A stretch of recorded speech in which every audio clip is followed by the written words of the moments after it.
Akita, I see you, man. Let's go. Yes. Listen, welcome to the Fryar Place, everybody. I'm excited right now. I really am, because I'm doing something right now that is my first time, not first time broadcasting, not first time on the show, not first time going live, but I'm on Restream. Check it out. I'm on Restream. So we're live at the Fryar Place on YouTube, and we're live. Rashida, I got it right. Yeah, you were checking me out the other day when I was testing the Restream. I got it right. You could only hear me, and you saw dots and stuff the other day. I didn't have it right, but I got it right, because we're live on YouTube, and we're live on my Facebook page, the Fryar Place. Yes, live here every Friday on YouTube. So if you're watching I see the three of you are watching right now. You're watching. Yeah, thank you, Rashida. You're watching. Come on, don't freeze. It looks like the one on my Facebook page froze. Don't do that. Please don't do that. All right. I'm checking it out, y'all. I'm trying to make sure everything's going right. And it doesn't look right. Oh, come on. Let me get out of it and come back. Give me a second. But welcome to the Fryar Place. Oh, there it goes. Yeah, there it is. We got it right. We got it right. Yes. Modern technology is awesome. Shout outs. I'm Irving Fryar. This is the Fryar Place. Welcome, everybody. Come on in the room. We got a great guest for you today. Kiki, Rashida, Ken Lawrence. God bless you. Good to see you. And Akita. Yeah, let's go. Shout out to Alicia Way for these dope overlays. Shout out to Lou Rogers for that introduction. Lou Rogers, Vision Audio Visual. We have a highlight film of our guest today. So Lou put that together for us as well. So shout out to Lou Rogers and Vision Audio Visual. Listen, y'all, we have sponsors we need to make sure we mention. You know, every week it's Wings and Things, MountHolly.com. Check it out. Go to Wings and Things, MountHolly.com. Check out their menu. Great menu, Wings and Things. Then dial the number 609-288-6477. That's 609-288-6477. Yes, Wings and Things, MountHolly.com. Great food. Then we also have one of our sponsors, Relentless Strength and Conditioning. Listen, I know I got my Coolie High shirt on right now. Let me show you my Coolie High shirt. I'm a part of Relentless Strength and Conditioning. Yeah, y'all remember Coolie High? Yeah. This is a purple shirt. I don't know if it looks purple on the camera, but this is a purple shirt, Coolie High.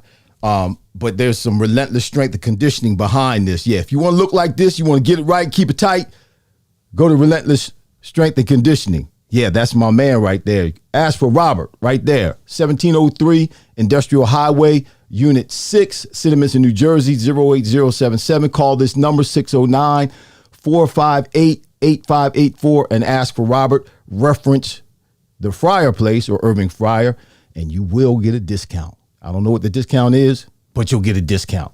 And listen, y'all, we got merch. Got to let you know we got merch. No, that's not what I want. That's the wrong one. That's what I want right there. Press and Sow. Go to Press and Sow.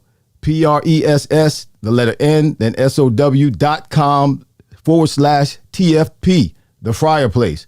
PressandSow.com, TFP, and you'll see The Fryar Place. We have merch, shirts, hats. We have on sale right now one of our t-shirts that says, pause, pray, pursue. Yes, pause, pray, and pursue. A lot of us, we do things, we make decisions in life. Come on, camera, focus. There you go. We make decisions in life and we go forward thinking that that's what we're supposed to do. That's the direction we're supposed to be going in. It gets all messed up. Then we want to call on God and ask God to fix it. No, we should pause first, pray, get direction, get instruction. Then once we get our instruction from God, then we pursue. Now we know we're on the right track rather than just pursuing, thinking it's a good idea, thinking that we're so smart that we know what we're doing. Pursuing, it gets messed up, it gets jacked up. Then we want to call on God and ask God to fix our mess. Well, God says, you know what? I didn't tell you to do that in the first place. So you need to pause, pray, and pursue. Our Pause, Pray, Pursue t-shirts on sale this month. So go to PressandSow.com/TFP. That's the Fryar Place. And check our merch out. We have Fryar Place shirts and t-shirts and hats as well. We have some new shirts coming up. What is it? It's going to be called, one of our t-shirts will be called Made to Move Forward. Made to Move Forward is one of our shirts. And then we have another one that we just came up with the concept a couple of days ago. And I just called it in and they're in the works. They're making them right now. Content reveals intent. Content reveals intent. All right. We'll get into that a little bit more. We'll talk about that. But listen, we got a great show lined up for you today. I have a great guest for you lined up for you today. There's 17 folk. Kelsey, Greg Meyer, what's up, man? Richard, what's happening? All of y'all are logged in. Listen, I just went to another level today. I took my game to another level. Yeah, we're on Restream right now. I'm excited about this. Yeah, I'm almost 60 years old and I'm doing all this, so I'm happy about it. You don't have to get happy with me because some of y'all are just techie people and you already know how to do all this stuff. Well, I don't. Okay, this is trial and error for me. The other day I was having problems trying to do this and I got it done today. So right now we are live on YouTube at the Fryar Place and we are live at the same time, streaming at the same time on my personal Facebook page. So if you are on the Facebook page or you're watching this on the Facebook page or you will watch this on my Facebook page at a later time after it posts, please go over to the YouTube, go over to the Fryar Place. Find the Fryar Place, search the Fryar Place on YouTube and subscribe. Please, I'm trying to push everybody. I want to get you over to the YouTube page. Matter of fact, if you're watching this on Facebook, you go to YouTube and watch it. There's a better picture on YouTube. It comes out with better quality. You get 4K on YouTube. So when you put it up on your TV, you're watching it on your phone or you're watching it on your iPad. Come on, y'all. We got to do this. Good to see everybody. Greg Wright. G-Dub, what's up? I'm going to start calling you, Gary Wright. G-Dub, I'm going to start calling you G-Dub. Is that all right, Gary? As you come in, that's my nickname for you. What's your initials? G-Dub. Stu, what's going on? Akita, again, yeah, please hit the like button. That's what Akita says. Help a brother out. Hit the like button, all right? I don't see anybody who's in on Facebook, but prayerfully, anybody who's watching on Facebook, y'all go over to YouTube. Search the Fryar Place, Fryar. ER is a chicken. My last name is spelled with an A and an R, not ER. You eat ERs. You fry ERs. All right, listen, got a great show lined up for you. Got a great guest. His name is Stephen Baker, and they call him the touchdown maker. Yeah, he's former NFL wide receiver, New York Giants, and Super Bowl 25. Yes, won Super Bowl 25. The Giants beat Buffalo back when Buffalo was actually the best team in the NFL. They went to the Super Bowl 4 years in a row. Nobody did that. So they were the best team in the NFL. They just couldn't get over the hump. But just in case, because, he's around my age and we're a little bit older and some of y'all just, you kind of forgot about us. But just in case you don't know who he is, check this out.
Ladies and gentlemen, boy, I was getting excited. I had more. I just didn't want to take up the whole show. That's how bad this cat was. Y'all put your hands together for Mr. Stephen Baker, former NFL Giants wide receiver. Stephen Baker, touchdown maker. Y'all put your hands together. Yes. What's going on, man? Man, I can't even call it. Now, memories. Yeah, I was going to say, when you're watching those highlights, what was going on the inside? Yeah, it brings me back, because that was a time when we were kings at that time. We had a lot of fun, and every time I haven't seen that in a long time, and it's just like, wow, that's who you are, man. That's what's going to be on my tombstone one day too. That's me. Look, I changed the music that was with it. I changed the music to it a little more dynamic. But man, I noticed one of the touchdown catches you made. I just observed this.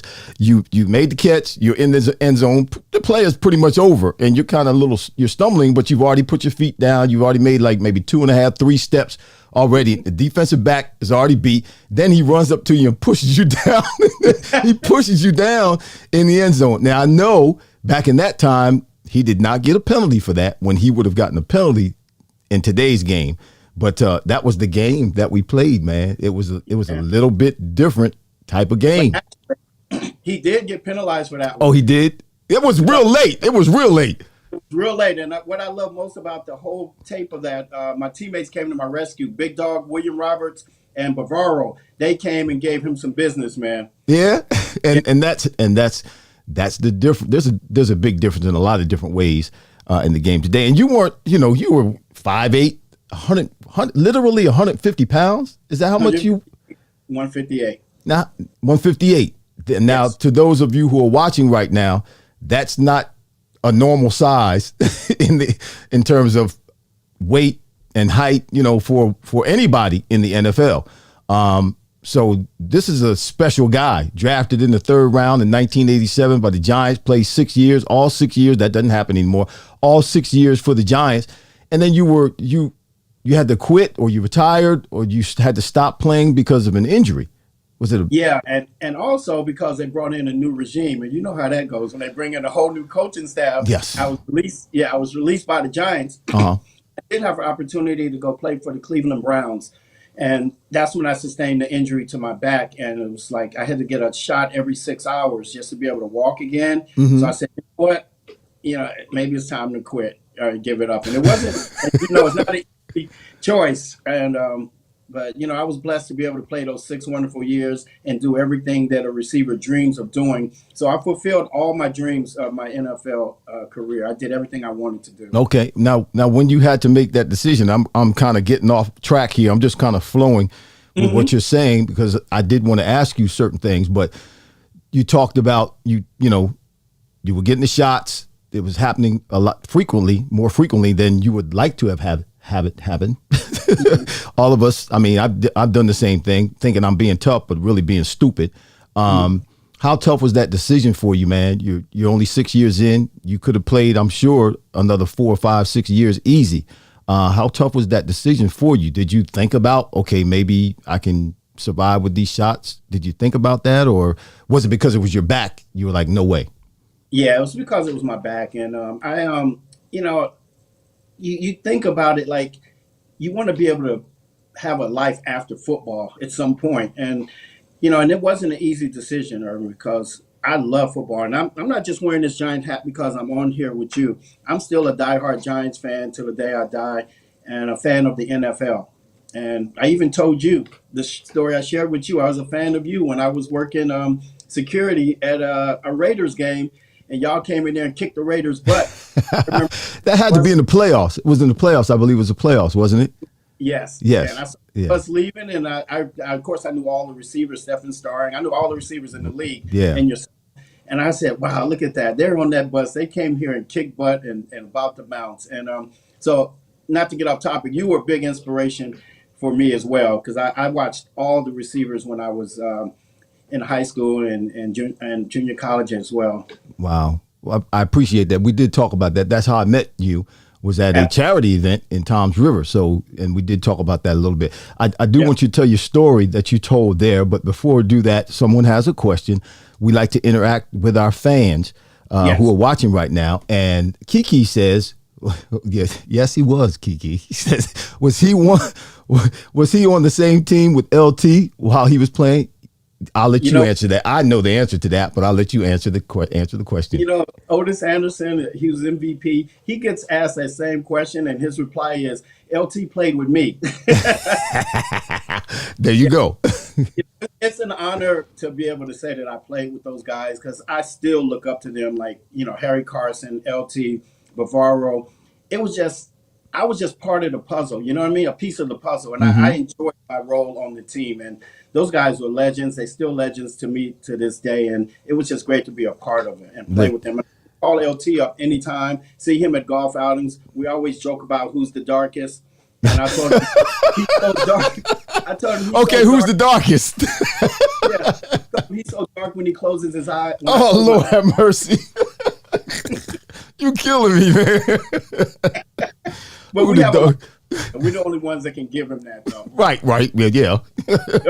Carl Banks, too. I mean, I played against those guys all the time. So, I know what it's like, the kind of team it was and the kind of defense, particularly, I mean, led by Bill Belichick, the kind of defense that they had and the pressure, they changed the game. LT changed the game in terms of how defenses not just only played defense, but how defensive coordinators and coaches and owners look for a prototypical type of multifunctional linebacker like LT.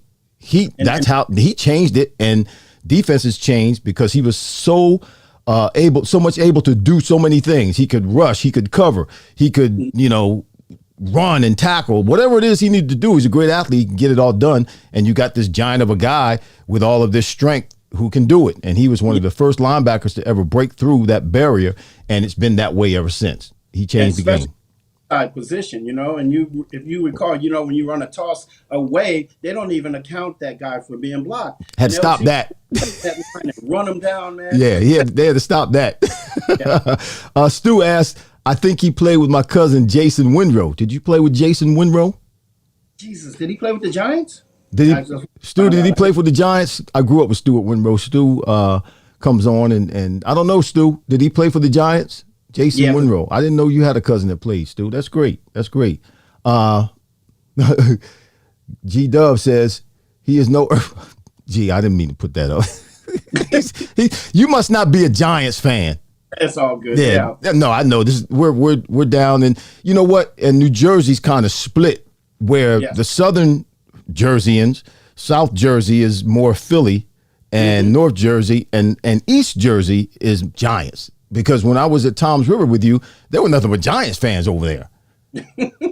I know. And then where I'm at now in Deptford, I'm 5 miles from the bridge for Philly. Right. There's nothing but Philadelphia fans. Nothing but Philly. So you got to be careful when you're wearing that, hat around, man. You grew up, let's get to this. You grew up, I guess, in Texas and in California. I guess you started out in Texas and was a Cowboys fan and ended up going to high school in California. And you were a gymnast. You did gymnastics in high school, man? I know, that sounds kind of funny, but I can't, first of all, okay, you're from my era, so I can't picture, no one could ever have talked me into being a gymnast when I was in high school. There wasn't anybody who was like I looked up to or that I emulated myself after that was a black gymnast. So how did that happen, bro? Oh, man, that's funny. Thanks for bringing that up. No, I'm bringing it up because I'm bringing it up now because I do CrossFit training and we do a lot of gymnastic moves now. So I wish I had been able to do that kind of stuff because it would have made it easier. I just started learning how to do handstands and I've never done it before. And here I am 50 plus years old doing handstands and handstand push-ups. So, oh, wow. So it started, we talked earlier about playing street ball and stuff like that, kill the carrier. Well, in my neighborhood, we started tumbling. So I learned how to do a back handspring in like 2 days. And wow.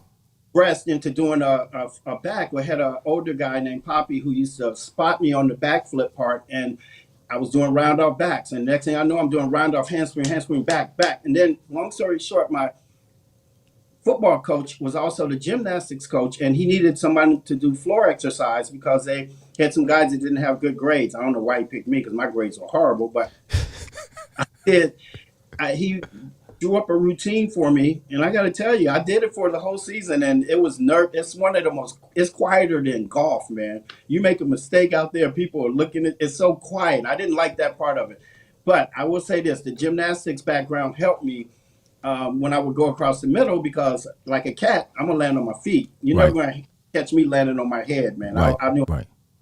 But yeah, gymnastics was. It was weird, and it's funny to hear you say gymnast.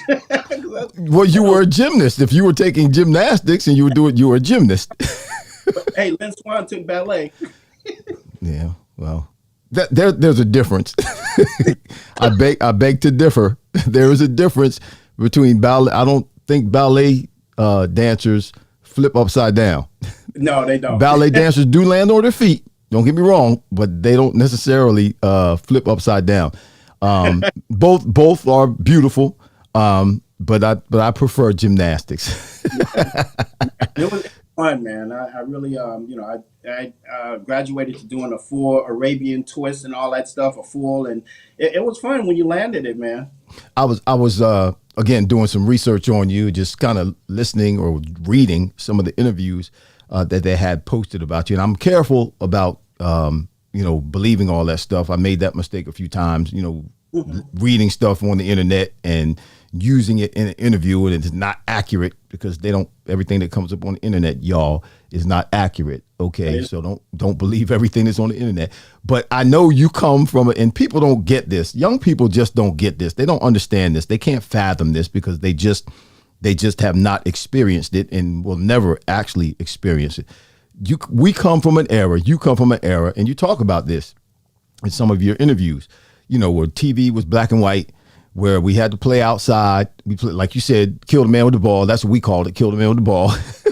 We played football in the street, and you didn't actually start playing football until you were in high school. You did other things, but you didn't start playing football until, was there a reason for that? I had a reason for that. My father, I started playing baseball when I was 7, and my father was a big baseball fan, didn't know anything about football. So I played organized baseball until all the way through high school, but didn't play football until I got to high school. And I did that because the cool guys were playing football. So I wanted to play football so I get the girls like everybody else.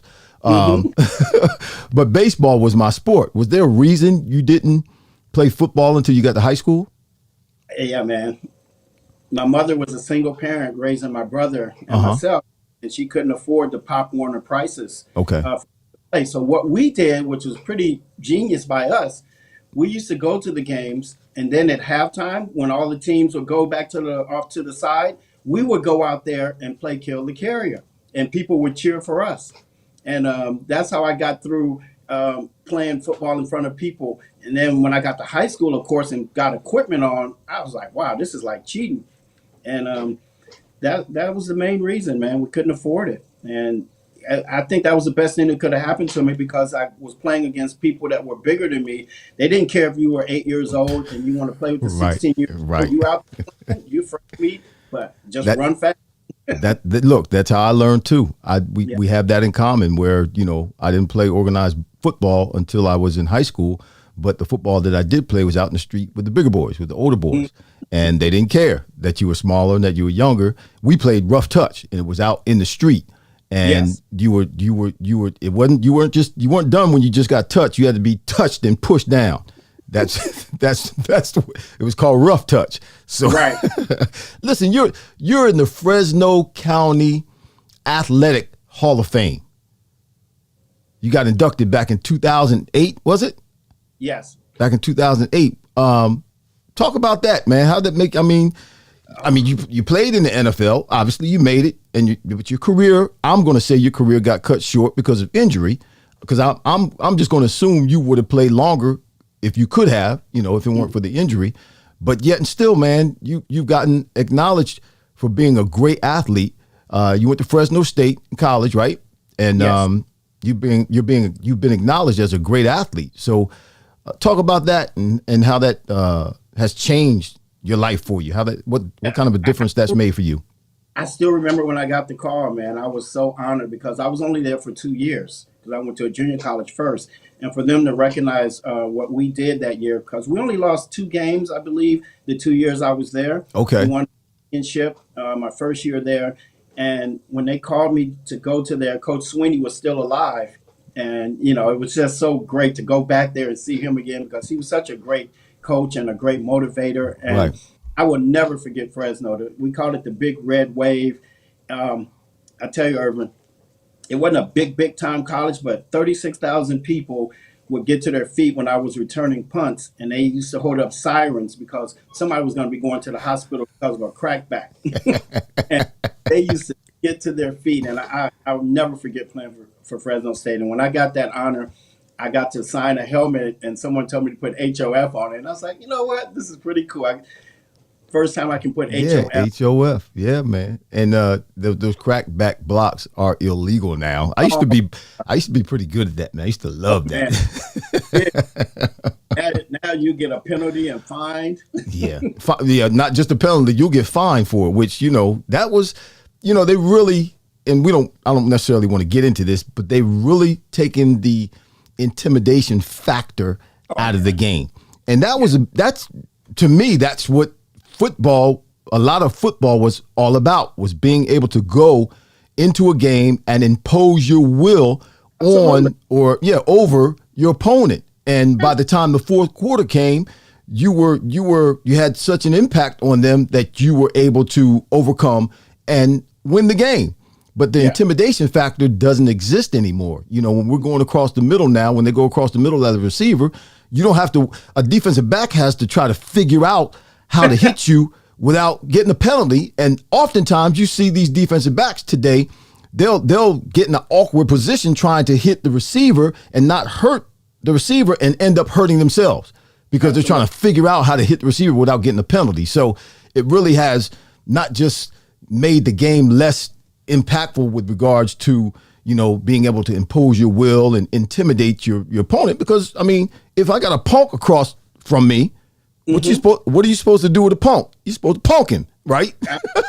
and let's talk about your crackback block. That only happens to you one time. Right.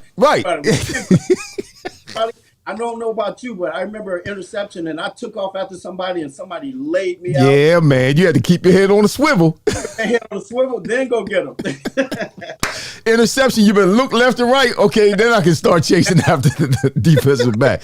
Oh, I got coordinate. Listen, it does happen more than once. I'm not touting my horn, but I was so surprised. I thought the second time I was going to get killed. So we're playing the Buffalo Bills, and I'm the Z receiver. Excuse me, and I'm coming on a zip motion from the outside in. On a zip motion from the outside in, and my job is to crack on this particular play, crack the defensive end, who happened to be Cornelius Bennett from the Buffalo Bills. So my first time in this game, slow motion, I'm just jogging, and they snapped the ball, and I got him. Bam! Jacked him up. And I was good at it because that's what I did in college. Jacked him up. So they called sometime a little bit later in the same game. The coaches called the same play. I'm like, y'all trying to get me killed. He's already looking for me, but he didn't see me coming in short motion. He didn't pay attention. I don't know why. Cornelius was one of the best ever, and I got him twice in the same game, jacked him up. But after that, I was scared to see him in public anywhere. Anytime I show up to a charity event and I see Cornelius, man, I'm sorry, man. I'm sorry. I apologize. No, you don't forget. No, he has not forgotten to this day. Listen, family, marriage, kids. Is any of that going on in your life? When I see you, I see you on social media. What's happening with that? Yeah, man. My son is 28 years old. Okay, great. 30. I'm getting old, man. She's either 32 or 33, and she's gonna kill me if she sees us. But they're doing great, man. My son is actually a corrections officer at Northern State Prison. Outstanding. Looking to be a policeman, hopefully trying to get in with the Port Authority Police. Mm-hmm. And my daughter works at the airport, and she helps him take care of his daughter. So I'm a grandfather now too. I got an 8-year-old granddaughter, Bro, Are listen, bro. I got 6 grandchildren, so you look, really? stop feeling old.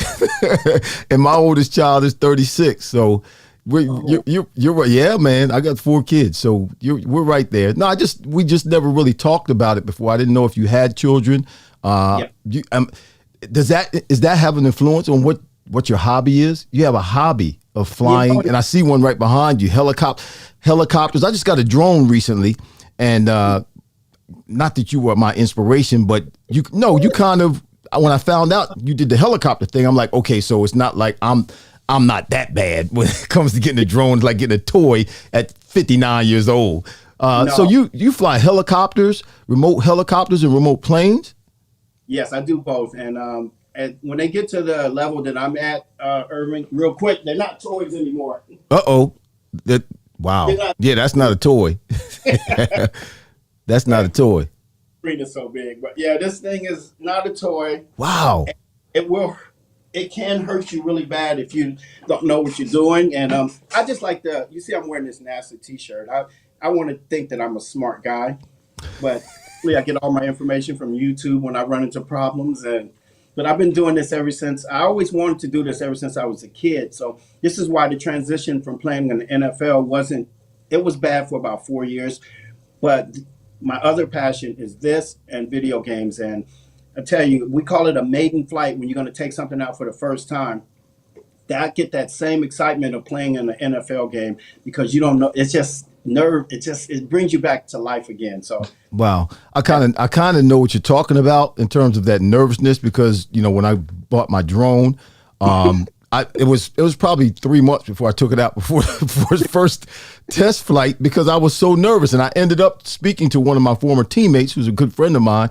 And some years ago, he had bought a drone and he took his drone out and crashed it the first day he took it out. So that really put a pause on my on my first test flight. But yeah, I get that same exhilaration with that drone going up in the air and filming and trying to make sure I don't crash it. So are you making a living with your helicopters? What no, exactly are you doing?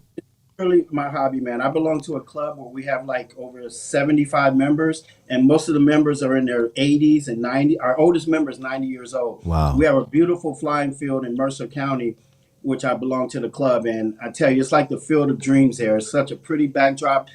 The grass is well manicured and the guys are nice. And I take my gliders and my helicopters out there on a nice day and fly, and we just chop it up and have a good time, man. It's a great hobby to keep you focused. You know, the guy that's 90 years old said the secret to staying here so God's not ready for you is to have something on the bench, meaning having something to work on all the Hmm. time. Right, right. Now, when you fly the helicopters, do they fly out of your sight, or are they always where you can see them? Do they have like for instance, my drone? I can take my drone and send it out a couple of miles. I haven't done it, but I can send it out a couple of miles. Obviously, I won't see it, but it has an automatic return to home program in it, where I have it return back home and land right in the same place as long as I haven't moved. Land right in the same place where it took off. Yes. Is that what you do with your helicopters? Do they go out so far that you can't see them anymore? No, I keep them within visual range, and because they're big in scale, so I fly them in a scale-like manner. Okay. And the helicopters can't go out of range because the drones has those four propellers on it. This helicopter, man, freaking helicopter, you have to fly the tail and the rotor head. So it wouldn't work if you took it out and hit return to home. Now they do Okay. put GPS systems in there so you can hover it right in front of you and take your hands off of it and set down the controller, and it could just sit right there. Right. But they never fly beyond visual range. But they can now. The gliders and stuff that I have, they can fly beyond visual range. Actually, as you well know, the remote, as far as you can see, is how far it can go. As long as you can see it, it can come back. Wow. Well, now gliders, that's obviously something without a propeller. Yeah, So how it how goes. does that work?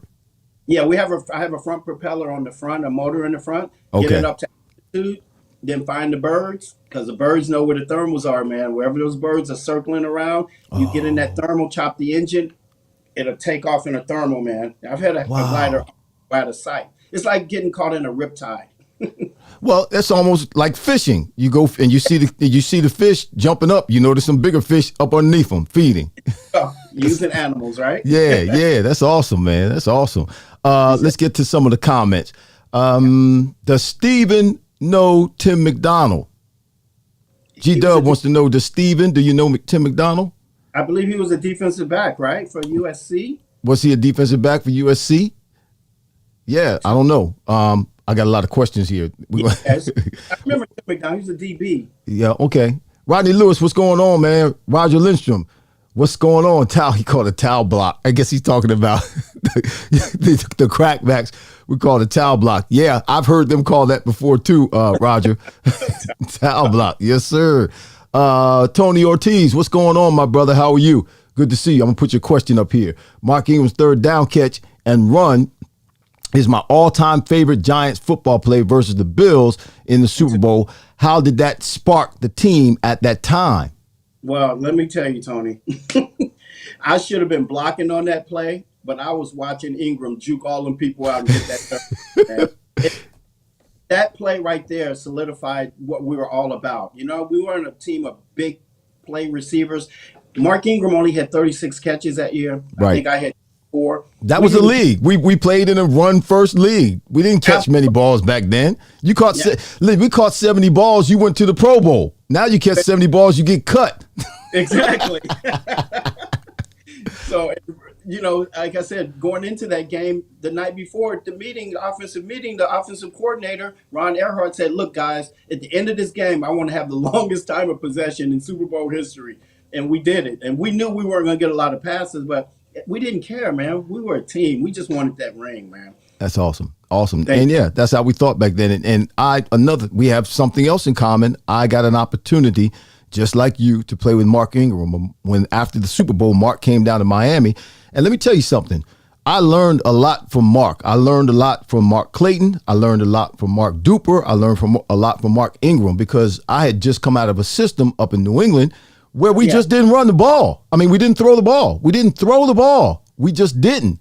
And when I went down to Miami, man, and I really learned how to open up, and they allowed me to open up and color my routes and be myself in my routes, man, it was on and popping, bro. It was not fair.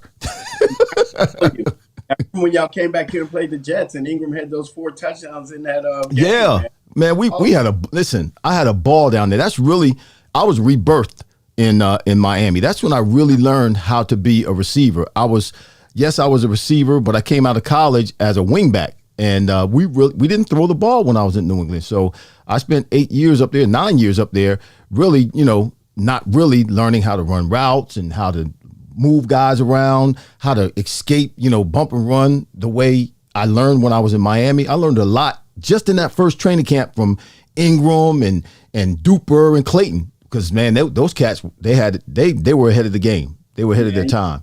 So Richard Melton. Richard asked the question. This is a question for both of you. Why is it professional athletes choose golf as their leisure sport? You sure it's a leisure sport? Oh my. I don't know if it's any. I don't know about Steven, but I'm gonna answer first, and I'll let Steven go after me. But there's no leisure in it for me. It's absolutely nerve-wracking. So go ahead, Steve. Yeah, I always tell people, man, when I get up there to hit a ball, it could be 4 people watching. Now, I could drop a pass in front of 70,000 people and recover and not even get nervous. But when I got to hit a ball and that group is up next and they're sitting there and it's quiet and that ball, it is so nerve-wracking. However, the reason I love doing it, it's like being in some of the best parks in the world. You forget where you are. Even though I suck at golf, but I would tell people this that I play with. Look, I'm going to give you 2 Sports Center moments, like 2 shots that could have made Sports Center throughout the 18 rounds. Hey, remember I told you, give the people what they want. Exactly. I remember what you told me about hitting that ball too, man. I'm trying that. I don't know. I can't get that out of. It's a head game, man. It's just like anything else. Any professional, even the professional golfers, and I'll say this I'm talking to everybody now. If you're going to do something, even if you're naturally good at it, if you have the natural talent like we had to play football, natural athletes, we still practice over and over and over and over and over and over and over again so that we could get to the point. So when that ball was in the air, I'm not thinking catch the ball. It just happens naturally. My body just naturally does it. The ball's right here. The quarterback has thrown it and the ball's right there. And I look, bang, and I just catch it. Because why? I've done it over and over and over and over and over and over again. And I've got the talent to do it. So listen, you're talking about a little ball. I know it's not moving, but it's down on the ground. And you're trying to smash that ball to the ground so it climbs up the club and goes to where you want it to go. You got to do that over and over and over. The pros practice hours and hours a day. Yeah. So there's no way I don't put that kind of pressure on myself anymore. I used to when I played golf because I don't play golf that much anymore. I used to play all the time and I got decent at it, but I wasn't a pro at it. I still would miss shots and duff shots and shank shots every now and then, but now I don't play that much. So I don't put that kind of pressure on myself because the game is difficult and I don't practice like I used to. So if you don't practice, even if you're not playing, these professional athletes, if they don't practice, they don't play well. No, that's a great point. And yeah, so don't put that kind of pressure on yourself. It is fun. Jackie Jackson says, hey, Jackie, what's going on? She says, Giants #1. I guess she's a Giants fan. Let me throw it up here again. I guess we found the Giants fan. Well, thank you, Jackie. Finally got one in here. Listen, man, I was with you. Met you. Hey, Chuck, what's going on? A game you can play only. Let me see what he says here. A game you can't win, only play. You're right, Chuck. He's talking about golf. It is a game you can't win, you can only play. And the way you look at it, the way I look at it, is that I don't go out and play against people. I go out and play against the course. You're playing against the course. Yeah, that's how we play golf. G Dub says, just don't ask Charles Barkley for golf lessons. Yeah, I was watching Charles one time when they first started exposing his golf swing, and he went to hit the ball and he paused, and I think I fell out of my chair when he I literally fell out of my chair. Listen, I want you to tell this story because there may be some young person, there may be somebody right now, an adult, who hears this story, and it's a word of encouragement to them that we should not necessarily allow people to label us, to try to limit us, that who we are, God created us to be, and if we go ahead and do it, we can get it done. You had a teacher that tried to label you when you were in school, and that labeling will limit you, it will box you in. But just tell the story, man. I want people to hear the story. I'm trying to set it up, but go ahead and tell the story. When you were younger, you had a teacher that really wasn't favorable towards you. Well, 7th grade, I never forget it. You know, I was at Pasture Junior High School, which is not in existence anymore. But I never forget, Mr. Hughesby was his name, bald-headed, had a little short mustache and wore glasses. And I always did well in history. I got to be in his class. But one day, he figures he's going to go around the classroom and ask everyone, what do they want to be when they grow up? And most of the kids said doctors, lawyers, architects, policemen. Then he came to me and I said, I want to play in the NFL. And I was 5'7", 145 pounds. He looked at me, and I always tell the story. He said it in this voice, too. Are you kidding me? There are only 28 teams in the league, and they carry 4 to 5 receivers. And you think you're going to be one of those guys? And I just never forgot that feeling that the class laughed at me. And I used to time myself running home to try to break my record. And I destroyed my record that day. Now, wow. I don't mean to jump ahead, but fast forward to the Super Bowl. When I scored the touchdown, I got a chance to talk on the podium. And I said, you know what? This goes out to Mr. Hughesby, who said I couldn't do it. And I sure hope he got that message. And the message is clear. Never let anybody tell you can't do something if your heart is into it and you do all the right things to put yourself in position to make it happen. Wow. I love that story because, I mean, you hear fabricated stories like that. You know, they may be fictional stories about, you know, people being boxed in and coming out and being victorious. But here you have a real life story about a real life guy who was labeled, who was labeled, and someone literally, and that could have, you could have took that on and you could have wore that and really not become anything, because he could have created a mentality inside of you that would have been a defeatist kind of mentality, and you never would have tried to even make it in sports, but you didn't. For whatever reason, you didn't. Yeah, thank you. And I would never tell somebody that they can't do something. You know what I'm saying? It's like, because you never know how hard that person wants something and how hard they're going to work for it. And growing up in South Central Los Angeles, which, we didn't grow up in the best neighborhood. It wasn't bad, wasn't the best. And to tell inner city kids that they can't do something.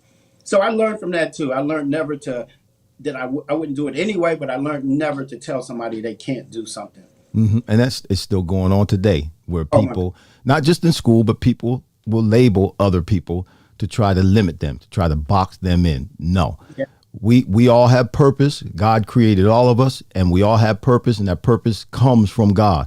And all of us are capable of doing great things. We are all capable of doing great things and reaching our potential, regardless of what other people say. So if you can't help me, please don't block me. Move out of my way. Don't try to stop me. I got a race to run, and I'm running by faith. Y'all, you know the song? Yeah. At the finishing line, I'm going to see God's face. Wanda says fly. Okay, Wanda's like, this is my cousin. She says fly, eagles, fly. Okay, Wanda. She being a smarty. Huh? Die, eagles, die. Oh, Lord. He said die, eagles, die. That's just only because it rhymes. I don't mean nothing about it. So how do you think they did? The Giants did pretty good in the draft. I mean, they're revamping everything this year. Yeah, man. And, I get excited every year, but, I've come to the conclusion that, you got to keep it realistic. We got a new regime in there. We're almost the Buffalo Giants now. Oh, Lord. Did you just say the Buffalo Giants?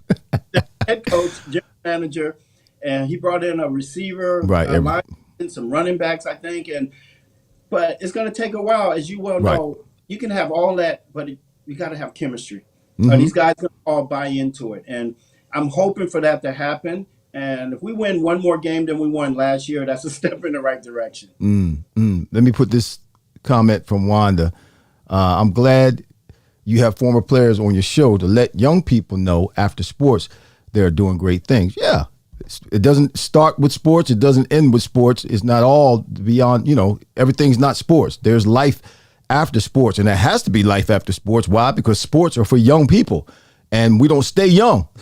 we get older as time goes on. Nobody escapes that. Everybody runs that race, and nobody wins that race. We all get older, and inevitably there's got to be something. Even if you play 17 years like I did, when I finished, I was still a young man, 37, 38 years old. I still got the rest of my life to live. So yeah, there's got to be something. At least plan for something. God called me into something after sports. But Vinny says, "What's up?" You know Vinny, don't you? No doubt, Wings. Yeah. Yeah, that's the Wings man. Yeah. Vinny said, "What's happening?" Listen, I know people want to ask this question, and we only got a few more minutes. But a couple of questions. You already talked about Lawrence Taylor, LT, and what it was like to play with him. What was it like to play with Bill Parcells?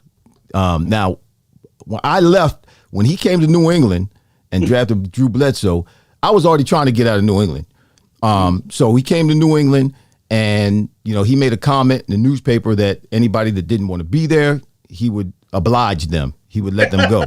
So the next day I was in his office sitting in front of him, and I said, I don't want, because I had already been trying to get out of New England. I was not having a good time. I had made some mistakes in my personal life, and I felt like I needed to get out of there. To make a change. So he was my opportunity, and he honored that. He said, listen, if you can get a first round draft choice for yourself and something else, I'll let you go. And the two phone, man, I almost went to Dallas. You know that? Almost went to Dallas. Dallas wanted me, and we didn't know until after we had made the deal with Miami. Boy, I could have, it was that close. Anyway, so I didn't get a chance to play for Parcells, but you did. You played for a couple of the greatest coaches in the history of the NFL. Bill Parcells, your head coach, and then you had Bill Belichick, who was the defensive coordinator. You weren't really attached to him because you're on offense. But what was it like to play for Parcells? Wow. What you just mentioned, that's Parcells in a nutshell. If you don't want to be here, you don't have to be here, because I want guys that want to be here. Right. I still remember when he drafted me, he talked to me on the phone. He said, "Son, how do you feel about playing for the New York Giants?"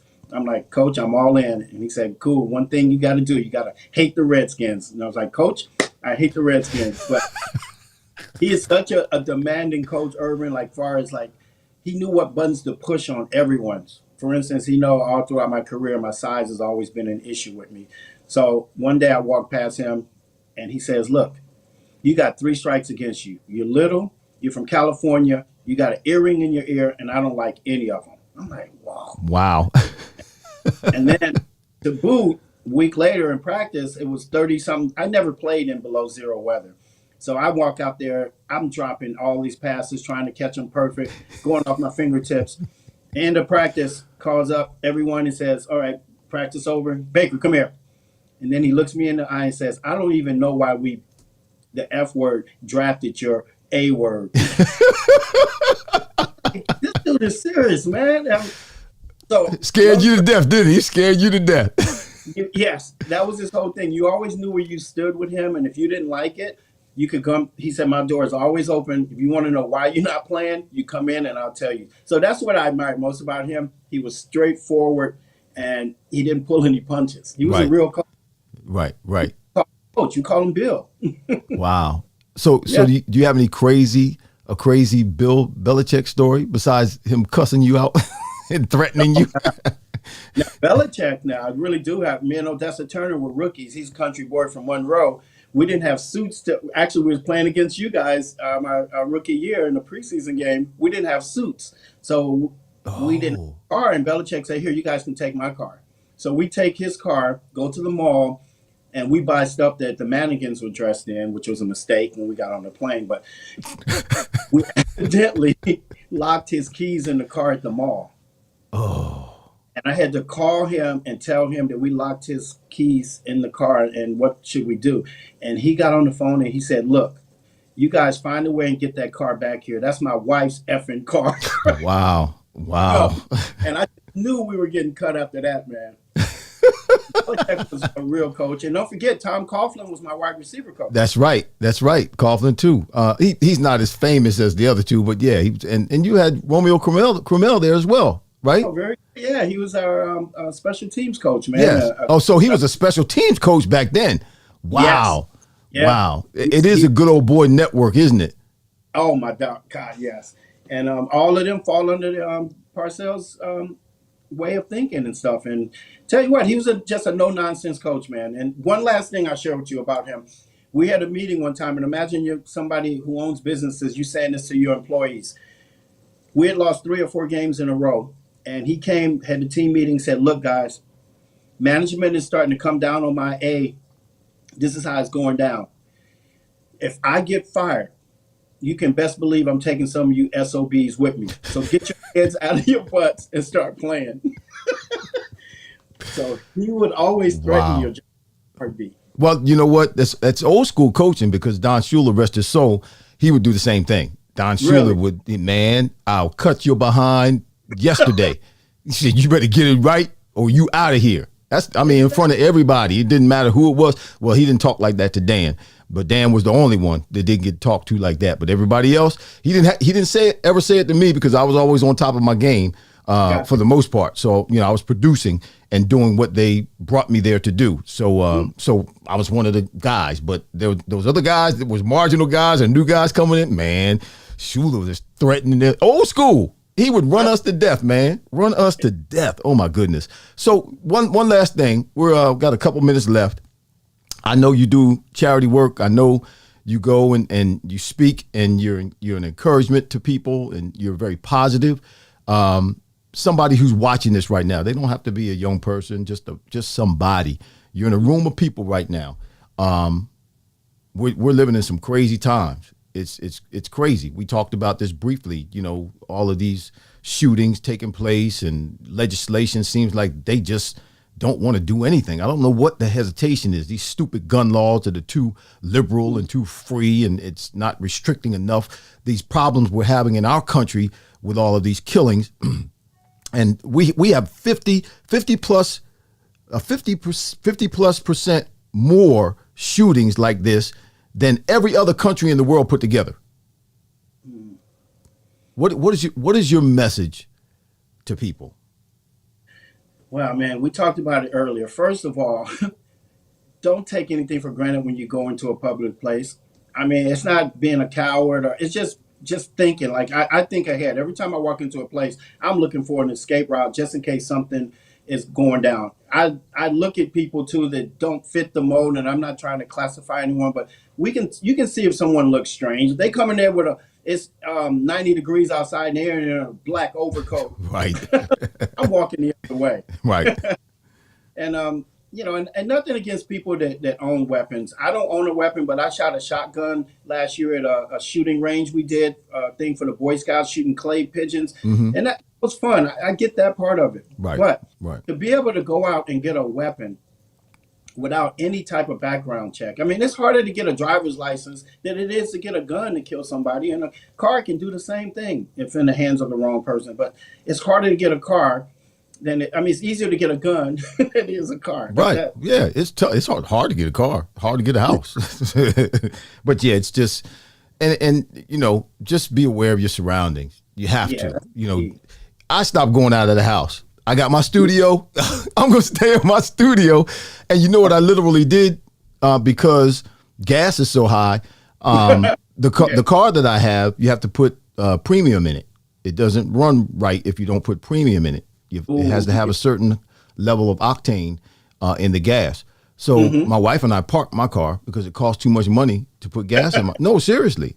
We drive her car. We don't drive my car. I stopped driving my car right now until gas prices go down because we can't afford it. It's too high. Yeah, it's getting crazy, man. Yeah, we live in some crazy times. So yeah, people, take care of yourself.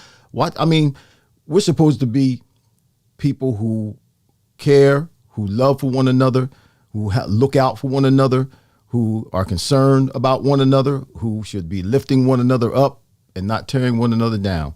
Whether we realize it or not, we're all connected in this thing.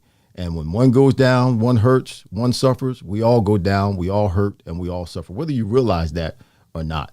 And the pandemic proved that we're all connected, because as fast as COVID had an impact on the whole world, that virus spread throughout the whole world in a matter of weeks. Yeah. That's how connected we are. If that didn't show us that we're connected, I don't know what else can happen that will.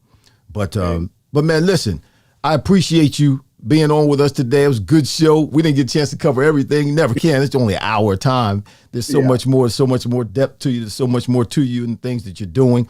But I'm happy to meet you. I was very happy to meet you when I did meet you several weeks ago. And, some point in the future, I'm going to have you back on the show, because I'm sure you're going to be doing some big things, doing something.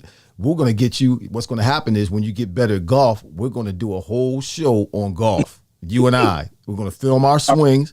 I'm going to take out my drone. We're going to film swings from the top, and we're going to take some pictures from the bottom and show everybody how good you are. Hey, and I just want to say one more thing, man. It's an honor to be here on your show, man. And I look at you. You're a Hall of Famer in my book, man. 17 years, and it's a travesty. Like, I'm sure your name has to be brought up on them ballots sooner or later, man. Because you're come on. This guy's in there with less. So much respect to you. I admire what you're doing. I love your studio setup. Thank you. Going on, and well, I appreciate that, man. And the respect is mutual. That's why I had you on the show, because people need to hear your story. And I consider you an equal. We're contemporaries, bro. We're in the same boat, doing the same thing, trying to have the same kind of impact, which is a positive impact on those that we can reach out and touch. So I appreciate you taking the time, man. Not everybody does that. Listen, I got people who big time me. And when I say that, I'll reach out to them or try to reach out to them. And they don't respond. And these are people that I raised in the NFL. I'm not going to mention any names, but people I played with that were rookies that I raised. I taught how to dress. I taught how to play the game. I taught how to act. I taught them how to get around, how to make their moves, all that kind of stuff. And some of these cats big time me now. They don't even talk to me now. So I really do appreciate when guys respond like yourself, because you didn't have to. You could have looked at me like, well, Eagle, he's a Patriot. No, it's a mutual respect amongst us, and I really do. And that's old school too. That comes from the old school mentality, which is kind of eroded away too. Some of these cats in the new school, man, they're a little bit different. They think a little bit different. So it's tough sometimes to try to figure out how to approach them and how to deal with them. But I do appreciate you, man. I really do. You're great. You have a great character. You have a great spirit about you. And it was great talking to you today. And obviously this is not going to be the last time we talk. We'll see each other and we'll talk some more. But I appreciate you, man. And let me see. Thanks, I just get a couple of comments here. Richard says, thanks, my brother Stephen, for hanging out and sharing your story. It's positive and powerful. Yeah. Thank you, Richard. I'm gonna let you. This is my Uncle Chucky. You're embarrassing me, Chucky. He was on, his highlights were on earlier. He says, "What's your number?" He's number 85, right? Yeah, I was 85. Yeah, he's 85, number 85. Should I show his highlights? Do I need to show his highlights again? The man got some beast highlights. Good Lord, Chuck. When this show posts, go back and watch the beginning again, because we had his highlights. It was about 4 minutes of highlights we showed with some beast music behind it. Check it out. The man was real. He was all that. Totally legitimate. All right, brother. God bless you, man. And I'll talk with you soon. Thanks for being on the show. All right. All right. Peace, all right. Man. Take care. Yep. Peace. Bye. Well, y'all, that was a great show. Yes. Great guest, Stephen Baker. Oh, the touchdown maker. Yeah. They got that name. Actually, he came up with that name. He wrote that down while he was in JUCO. And then he actually scored a bunch of touchdowns, and a reporter came to him and asked him, could he use the name touchdown maker? And he said, yeah, no problem. So he never really actually called himself Stephen Baker, the touchdown maker, but a reporter started that nickname for him. But that's what he did, man. That cat was awesome. And similar to a Sterling Sharp, his career got cut short due to injury. But that's the game. Injury is a part of the game. So listen, y'all. Thank you for being with us today. Again, I'm proud of this whole thing, because that's my show with Stephen Baker, the touchdown maker from the New York Giants, and we restream this. We are actually live on YouTube and live on my Facebook page at the same time. Good God Almighty, I'm old, but I'm okay. Yeah, I'm old, but I'm doing okay with this technology. I was messing it up the other day. Rich, thanks for being with us. Thank you. He says another great show. It was a great show. I do have some great guests. I got some really good guests coming up. I don't know what order they're going to be in, so I'm not going to tell you who they are yet. But y'all, we're going to another level. We're actually, the Fireplace is going to another level. Keisha, what's up? I don't know if you just got in. Hopefully you didn't, but thank you for joining us. Are you on you on my Facebook page? Yes. Those of you who are on my Facebook page, please, if you haven't already, go over to the YouTube. I'm restreaming this, so I'm live on YouTube, and the Fireplace is live on my Facebook page right now. And that's so that I can drive those who are on my Facebook page over to the YouTube to subscribe to the Fireplace. So please, those of you who are watching on Facebook, on my Facebook page, go over to YouTube. If you haven't already, search the Fireplace and subscribe to the Fireplace. Roger Lindstrom, please go over to YouTube and subscribe to the Fireplace so you can get the notifications when we go live every Friday at 12 noon. Listen, shout out to all of you. G-Dub, Roger Lindstrom, Rodney Lewis, Stu, Tony Ortez, yes, Richard, Jackie Jackson. Thanks for being with us. Kiki, yeah. Who else? Sister Sally. Akita, you still there, man? Thanks for being with us today. Who else? Greg Meyer. I call him Gary Meyer. Gary Meyer was his dad.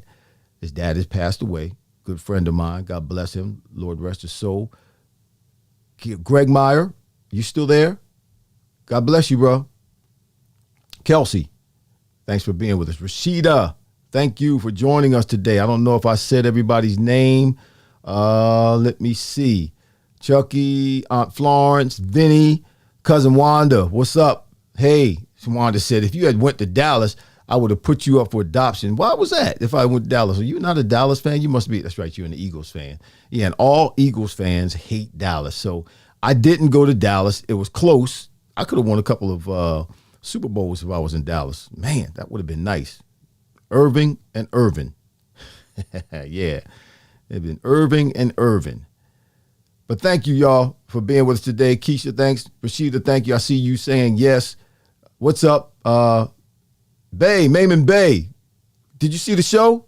Yeah, hit the like button. Thank you. I appreciate it. Greg Meyer says, yes, I'm still here. Thanks for watching. You watched the whole show, Greg. Thank you, G. Appreciate you. Looking forward to the football game, too, man. It's coming up. Going up to see Rutgers in Nebraska. It's going to be a good game. Look forward to you coming in town and us going up and sharing that together. I didn't forget. I don't remember the date, though.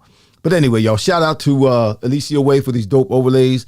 Shout out to Lou Rogers, Vision Audio Visual, for our introduction and for the highlight film that we watched today of Stephen Baker.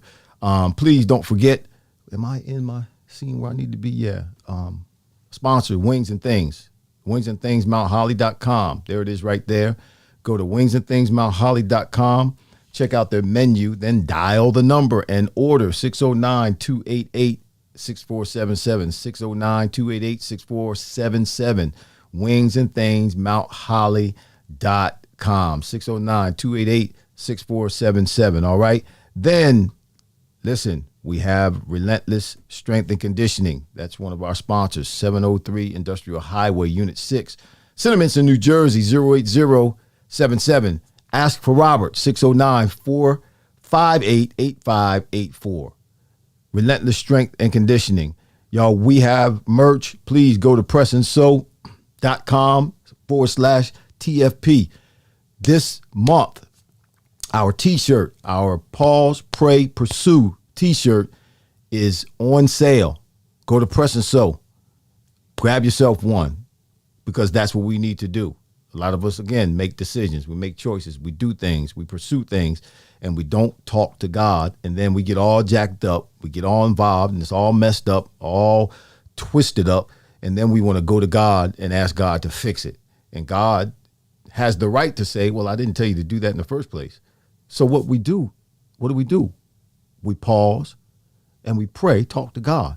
And listen to God. And talking to God, praying to God is not us just making a wish list and telling God what we want. No, we got to take the time to listen, to hear what he says. And when we know what he says and what he wants us to do, then we go ahead and pursue it. There's a song that says, oh, what needless pains we bear, all because we do not carry what? Everything to God in prayer. So pause, pray, and then pursue. Our Pause, Pray, Pursue t-shirt is on sale this month. That's it, y'all. Be back next week.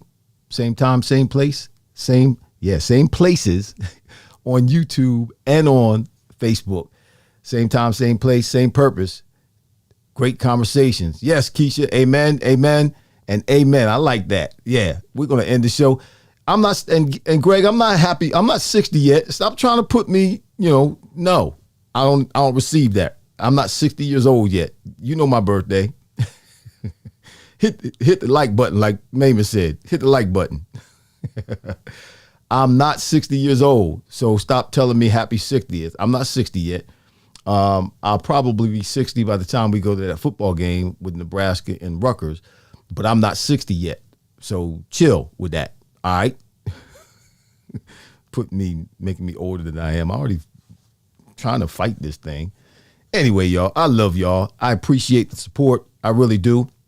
We'll see you back here at the Fryar Place next Friday, 12 noon, live. Until then, listen, take care of yourselves. Make sure you protect yourselves. Keep yourself aware of your surroundings when you go out. It's a shame that we have to say that, but that's how it be right now. This world is crazy. Love y'all. Peace.